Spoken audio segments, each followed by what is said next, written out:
দুটো কারণ আমি বলবো এখানে মুখ্য, যে লিটনের আউট অফ ফর্ম। একটা ব্যাটসম্যান দীর্ঘদিন ধরে এই একই ফর্মেটে রানের তীব্র খরায় ভুগছে। এক, আউটের প্যাটার্নগুলো অনেকটা একই রকম, এবং ক্রিকেটের প্রত্যেকটা ফর্মেটেই প্রত্যেকটা ফর্ম বলতে বুঝছি হোয়াইট বলের একটা পাওয়ার প্লেতে যে অ্যাডভান্টেজটা নেওয়ার দরকার, সেখানে আপনি দেখবেন ওয়েস্ট ইন্ডিজে যেখানে আমরা 300-র কাছাকাছি রান করেছি, 300-র উপরেও এক ম্যাচে রান করেছি, স্ট্রাইক রেট দেখেন, ক্রিজ অকুপাই করতে পারছে না, প্রেশার চলে আসছে স্ট্রাইক রেট নিয়ে তার পার্টনারের উপর। Number 3 is getting exposed. তো সেই সমস্ত কারণে আমরা তাকে তারপরও অনেক আস্থায় অনেকগুলো ম্যাচই তাকে আমরা হোয়াইট বল ক্রিকেটে সুযোগ দিয়েছি।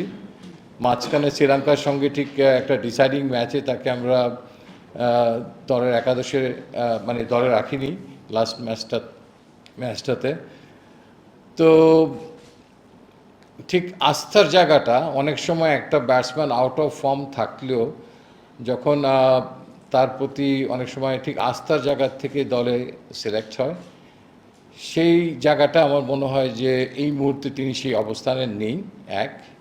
সেকেন্ড হচ্ছে সৌম্য সরকার এবং আমাদের Tamim, they are doing well as a pair, so that এখানে দেখা যাচ্ছে যে এই দুজনই সম্ভবত ক্যাপ্টেনের সঙ্গে আমাদের, যেহেতু আপনারা জানেন ইন্টারাকশান হয়, যে তারাই ইনিংসের শুরুটা করতে যাচ্ছেন।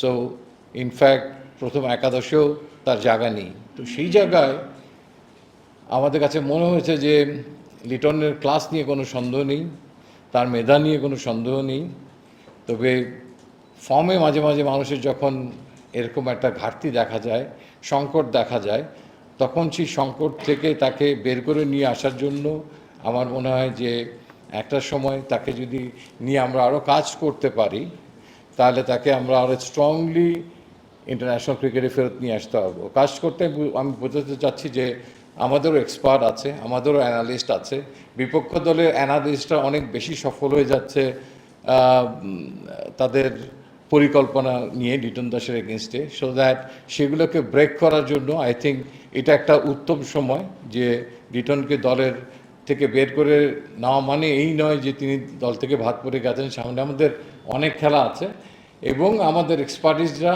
এই সময় লিটনের এই দুর্বলতাতম জায়গাগুলো শক্তিশালী করা যায় সেটি নিয়ে একটা কাজ